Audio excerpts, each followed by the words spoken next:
Lee Kuan you அப்படிங்கிற சிங்கப்பூருடைய தலைவர் தம்பி இன்னைக்கு சிங்கப்பூர்ல இருக்கிற தனிமனித வருமானம் உலகத்திலே 3வது இடத்துல இருக்கிறாங்க. சிங்கப்பூர் உலகத்திலே கிரைம் ரேட் ரொம்ப கம்மியா இருக்க நாடுகள்ல 3 இடத்துல சிங்கப்பூர் இருக்கு. அப்படி உலகத்துடைய முக்கியமான நாடா மாறின சிங்கப்பூர் 1965ல மலேசியாங்கிற நாடால தூக்கி எறியப்பட்ட ஒரு தீவு.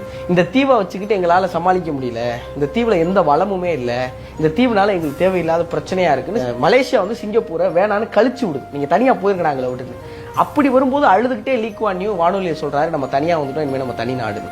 அப்படி வந்த லீ குவான் யூ அந்த நாட்டை கட்டமைக்கிறார். அப்படி கட்டமைச்சு இன்னைக்கு சிங்கப்பூர் அவ்வளவு பெரிய இடத்துல இருக்கு. 1965ல வேணான்னு கழிச்சு விட்ட மலேசியாவோட சிங்கப்பூர் இன்னைக்கு பொருளாதாரத்துல 3 மடங்கு அதிகமா இருக்கு. அது காரணம் நிறைய சொல்றாங்க. அதுல ரொம்ப முக்கியமானது என்னன்னா, லீ குவான் யூ முதல்ல செஞ்சது என்ன முக்கியமான விஷயம்னா, தமிழர்கள் நிறைய, இந்தியர்கள், சீனர்கள், மலாய் மக்கள் பிரிவினைகளா இருக்காங்கல்ல, அவர் முதல்ல நாட்டை கட்டமைக்கப்போ போட்ட திட்டம் என்னன்னா, யாரும் இந்த பிரிவினை பாகுபாட்டுக்காக எந்த போராட்டம் பண்ணக்கூடாது, எந்த மீட்டிங்கும் இதுக்காக போடக்கூடாது, அதான் முதல் சட்டம் அப்படின்னு ஸ்ட்ரிக்டா சட்டம் போட்டார். அப்ப எல்லாரும் சேர்ந்து நாட்டுக்காக உழைக்க ஆரம்பிச்சாங்க. நீங்க நாடு மேல வந்து அப்ப எங்க பிரிவினை வருதோ அங்கேதான் பிரச்சனைகள் வருது அப்படிங்கறத லீ குவான் யூ முன்னுதாரணமா நிறுத்தி காட்டி இன்னைக்கு சிங்கப்பூருங்கிற நாட்டை உருவாக்கி இருக்காரு.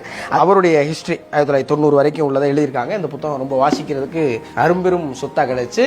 சிங்கப்பூர் மக்கள் தொகையில 10% தான் இந்தியன்ஸ், அதுலயும் 7% தான் தமிழர்கள். ஆனா சிங்கப்பூருடைய ஆட்சி மொழியா இன்னைக்கு தமிழ் இருக்கு. தமிழுக்கும் தமிழர்களுக்கும் ரொம்ப முக்கியத்துவம் கொடுத்த லீ குவான் யூவை நம்ம மதிக்கணும்.